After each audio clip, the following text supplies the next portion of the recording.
Okay, so with three ancient sites behind us, let's see something more modern for a change. Follow the street around the Roman theater and you will find the statue of Ismail Pasha, also known as Ismail the Magnificent. Now, unfortunately, I couldn't find any info on the statue itself, how old it is or who made it, so let's talk about the man we see up there. A son of Ibrahim Pasha and the grandson of Muhammad Ali, Ismail was the fifth member of this dynasty to rule Egypt and Sudan. He received a European education in Paris, and on the death of his elder brother, he then became the heir to his uncle, Said I. In 1861, he was dispatched at the head of an army of 18,000 men to successfully quell an insurrection in Sudan, thus showing some military capability. After the death of his uncle, Ismail was proclaimed Khedive, or Viceroy, of Egypt and Sudan on the 19th of January 1863.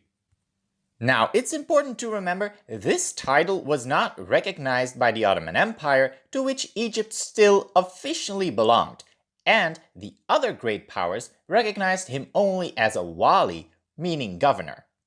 But it would be Ismail who finally managed to persuade the Ottoman Sultan Abdulaziz to grant a decree finally recognizing him as Khedive in exchange for an increase in tribute.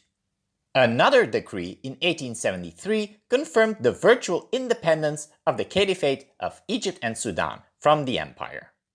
Ismail was very much like his grandfather, sharing the same ambitious outlook. He greatly modernized Egypt and Sudan during his reign, investing heavily in industrial and economical development, urbanization, and where Muhammad Ali wanted to expand east, he wanted to expand south in order to bring the whole of the Nile under his control. His point of view and philosophy can be seen in a statement that he made in 1879. "My country is no longer in Africa. We are now a part of Europe." Now, Ismail had a habit of spending heavily. Much of the money went for the construction of the Suez Canal. About 46 million pounds went to construct 8,000 miles of irrigation canals to help modernize agriculture. He built over 5,000 miles of telegraph lines, 400 bridges, harbor works in Alexandria, and 4,500 schools. Because of this, the national debt rose from 3 million pounds to about 90 million pounds.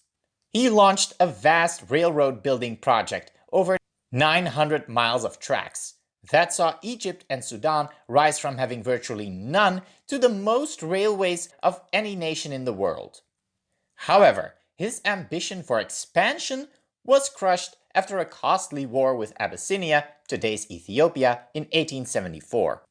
He also built many new buildings in European style all over Egypt, mainly in Cairo. All these expenses, especially the war with Ethiopia, left Egypt in deep debt to the European powers, and they used this position to wring concessions out of Ismail. The national debt of over 100 million pounds, opposed to only 3 million when he acceded to the throne, could no longer be ignored. In the end, the great powers refused him any more loans, and he even had to sell his shares of the Suez Canal to Britain.